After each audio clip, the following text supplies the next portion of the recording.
अस्सलाम वालेकुम। आज हम बात करेंगे जो खुद लोग मेडिकेशन करते हैं। एक पेशेंट मुझे कॉल आज आई है। उसने कहा जी कि मेरे हस्बैंड को प्रॉब्लम था शुगर का और उसके पाँव पे ज़ख्म होता है। मुझे मैं स्लेशिया देती हूँ तो वो ठीक हो जाता है। मुझे किसी और ने भी स्लेशिया बताया था सर। जब मैंने आपकी वीडियो देखी है स्लेशिया वाली, उसमें आप भी ज़िक्र किया आपने। तो उसे मैं दे तो रही हूँ लेकिन उससे ठीक भी हो जाता है, फिर दोबारा अचानक बहुत ज़्यादा हो जाता है। फिर मैं स्लेशिया देती हूँ उसको, तो फिर वो ठीक हो जाता है। मैंने कहा आपने किसी होम्योपैथिक डॉक्टर से चेक करवा के नहीं हिस्ट्री दी थी आपने उसको? उन्होंने कहा नहीं जी हमने किसी होम्योपैथिक डॉक्टर को चेक तो नहीं करवाया, बस आपकी वीडियो देखी या हमें किसी और ने बताया था ऐसे। तो मैंने कहा जी दो बंदों की बात मैच कर गई है, तो मैंने स्लेशी देनी शुरू कर दी और रिज़ल्ट भी आने शुरू हो गए। लेकिन अब तो ये है कि उसका ज़ख्म स्लेशिया से ठीक जब होता है, जिस वक्त दोबारा ख़राब होता है तो ज़्यादा ख़राब हो जाता है। मैंने कहा मैडम बात ये है कि आपने सिर्फ एक वीडियो पे मेडिसिन एडजस्ट कर ली, होम्योपैथी किसी मर्ज़ का इलाज नहीं है, एक अलामात का इलाज है। उस पर मुकम्मल हम पेशेंट को डायग्नोज करते हैं। अगर ऐसे होता तो फिर ये जो डॉक्टर जितने भी होम्योपैथ डॉक्टर हैं वर्ल्ड के, ये जो हमारे जितने मशहूर डॉक्टर हैं, बल्कि एक डॉक्टर साहब तो ऐसे हैं जो पेशेंट को 24 घंटे अपने पास रखते हैं। बाकी हमारी तो पेशेंट में हिस्ट्री लेते हुए 2 घंटे गुजर जाते हैं। जब फर्स्ट टाइम पेशेंट आता है हमारे पास, तो 2 से 3 घंटे या 1 घंटा तो हमारा कहीं गए ही नहीं है ना। जितना भी क्लियर क्लियर पेशेंट हो तो हमें 1 घंटा लग जाता है। होम्योपैथी में और एलोपैथी में तो फ़र्क यही है कि एलोपैथी का तो ये होता है ना जी कि आप पॉन्स्टान की गोली ले लेते हैं, पेन आपको हो रही है, कहाँ भी पेन आपको हो रही है आप पॉन्स्टान की गोली ले लेते हैं। तो हमारी तो बॉडी में जहाँ बाजू में अगर पेन हो रही है तो उसकी अलग मेडिसन है, सर में दर्द हो रहा है तो उसकी अलग मेडिसन है, रात को आपने खाया क्या था, पिया क्या था, फिर सुबह सर दर्द आपको हुई है तो उसकी अलग मेडिसन है। हमारी तो हर एक मोड़ पे, हर एक बात पे मेडिसिन चेंज हो जाती है। इसलिए हमारी तो शख्सियत पे मेडिसिन आपकी बनती है मुकम्मल, एक पूरी बॉडी की अलामात लेके बनती है। सुबह आप क्या सोचते हैं, रात को आप क्या खाते हैं, तो खाने के बाद क्या प्रॉब्लम होता है। ये तो कोई बात ना हो कि मेरी आपने वीडियो सुनी तो आपने मेडिसिन लेनी शुरू कर दी। वीडियो में मेडिसिन के जो हम नाम बताते होते हैं, ज़्यादातर तो हम इसलिए मेडिसिन का नाम बताते हैं वैसे भी आपको एक अवेयरनेस हो कि हमारी होम्योपैथी मेडिसिन काम कैसे करती है। सेकंड जो मैं वीडियो बनाता हूँ मैं इसलिए बनाता हूँ कि जो हमारे डॉक्टर नए आ रहे हैं होम्योपैथ मान के चले, हमारा 26 ईयर का तजर्बा है, मुझे 26 साल का तजर्बा है, उसमें अगर स्लेशिया के मैं हिंट्स दे देता हूँ ताकि वो डॉक्टर खुद स्टडी करे स्लेशिया को उस नज़र से।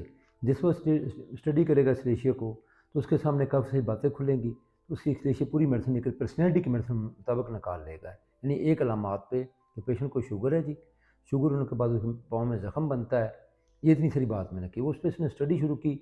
मे बी जब वो स्लेशिया को स्टडी लेके जाएगा आगे तो स्लेशिया की सब मेडिसिन लिखी होती हैं, हेल्पर मेडिसिन जो होती हैं, मे बी जो हैपर सल्फ है, जो हेल्पिंग मेडिसिन साथ उसके है, असल पेशेंट की जो है मेडिसिन निकल है हमारी हैपर सल्फ। ऐसी मे बी उसकी जब मेडिसिन पढ़ रहा हो या उसकी ऐसी अलामत निकल आए, अर्निका की अलामत निकल आए, लेकिन स्लेशिया से उसने केस स्टार्ट किया था।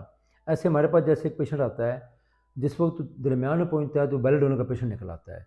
जैसे ही वो जाता है बेलाडोना से आगे जाता जाता जब एंड होती है मेडिसिन का, तो बेलाडोना से हम शुरू होते हैं तो बाद जाके अरसानिक एल्बम पे ख़त्म होती है। ये सिर्फ हमारा देने का मकसद ये होता है, सिर्फ एक मेडिसिन का नाम देने का। इसका मतलब हरगिज़ ये नहीं है कि आप खुद से मेडिसिन लेनी शुरू कर दें। अच्छा, अब नुकसान क्या होता है ऐसे? जैसे उस खातून ने अपने हस्बैंड को स्लेशिया देनी शुरू कर दी, अगर कहीं किसी जगह पे कोई कैंसर का वायरस हुआ, कोई कैंसर किसी जगह पे अगर उसे हुई, तो जो 20 साल कैंसर सामने आनी थी ना, वो स्लेशिया देने से वहाँ पे कैंसर बाहर निकल आएगी। मे बी उसकी अगर एज 60 साल है तो 80 साल में 70 साल 20 साल उसने वैसे अच्छे गुजार जाने हैं, पता नहीं चलना था उसे कैंसर मुझे हुई है कि नहीं हुई। देख, लेकिन उसकी गलत मेडिसिन देने से, होम्योपैथी कहते हैं ना जी साइड इफ़ेक्ट नहीं है, होम्योपैथी के साइड इफ़ेक्ट ऐसे नहीं है कि अगर कोई होम्योपैथ अलामात लेके मेडिसिन दे, नहीं तो जितने इसके साइड इफ़ेक्ट आते हैं ना कि वक्त से पहले एक बीमारी आप पे आनी नहीं होती, तो ये वक्त पहले भी ला सकती है आप पे। अब अगर 60 साल का वो बंदा है जिसको ज़ख्म हो रहा है, स्लेशिया अगर उसको रेगुलर दी जाए अलामात लिए बगैर, तो उसके कोई चीज़ फ़ौरन ही ठीक हो रही है। अगर होम्योपैथिक डॉक्टर होता तो उसने शक में पड़ जाना था, बात कहाँ पे आ गई है। वहीं भी कल वो कैंसर ज़ाहिर हो जाए, वो कहें जी अब तुम्हें कैंसर हो गया, हालांकि कैंसर ऊपर से नहीं आनी थी, कैंसर हमने खुद अंदर से पैदा कर देनी थी। मैं जैसे कहता, मैंने पिछली वीडियो बनाई थी, मैंने कहा था जी कि 99% बीमारियाँ हम खुद पैदा करते हैं, 1% अलग की तरफ से बीमारी आती है। तो 99 में बात ये भी तो शामिल होगी ना कि आपने बैठे बैठे स्लेश लेनी शुरू कर दी, आपने बैठे बैठे एक्रोन लेनी शुरू कर दी, अगर आप एकोनेट से एक अलामत ख़त्म होती है तो 10 अलामत आ भी तो सकती है ना। आप प्रॉपर होम्योपैथ डॉक्टर से मिला करें, पूरी अलामत डिस्कस किया करें। अगर हम मेडिसिन यहाँ बताते हैं तो उसको बताने का मतलब ये हरगिज़ नहीं है ये आप खुद से लेनी शुरू कर दें। सिर्फ हम एक मेडिसिन का नाम जो देते हैं वो सिर्फ उन होम्योपैथ डॉक्टर के लिए देते हैं जो आजकल मार्केट में नए आ रहे हैं, जो नए पढ़ के आ रहे हैं, जिन्होंने BHMS की हुआ है, जिन्होंने DHMS की हुआ है।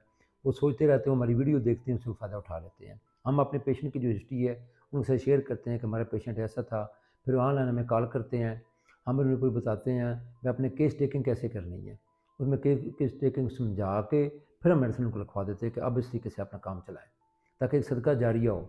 उसमें सदका जारिया का मकसद ये नहीं है कि हम एक मेडिसिन का नाम बताएं तो आप वो पेशेंट को कैंसिल करवा दें, ऐसे ना करें। ठीक है जी। तो नेक्स्ट जो भी मेरा सुनने वाले हैं, जब भी मेडिसिन लेने लगे तो किसी होम्योपैथ से रब्ता करके मेडिसिन लें। Thank you.